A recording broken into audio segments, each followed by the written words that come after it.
Ginkompirma sang Iloilo City Health Office ukunay CHO nga as of June 9, 2025 naglabot na sa Anum ang kumpirmado nga kaso sang Mpox sa Syudad sang Iloilo. Yara naman sa Anum ang ginamonitor nga bag-o nga mga suspected cases. Sa kabugusan yara tanan sa 12 ka kaso ang ginamonitor sang among opisina. Dugang pa sa 12, 5 ang lalaki kag Anum naman ang babayi nga magkabig isolated cases o kun hindi mga close contact sa mga nauna na nga na-record nga kaso. Ginreport naman sa opisina nga ang unang nga kaso ang naka-recover na. Inisi ka K5, Alex Escalante para sa Kampiyon nga Balita, Serbisyo Publiko, kag Kalingawan sa Iloilo.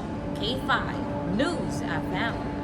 This news is brought to you by, do you feel tired all the time? Do you have frequent infections? Do you have always cold? It's a sign of low immune system. Boost your immune system with Clinica D3 Bio, antibacterial, natural antioxidant, immune system booster. Clinica D3 Bio has vitamin D3, lauric acid, and monolurine to fight against all viruses. Try Clinica Vitamin D3 with Coccus nocifera.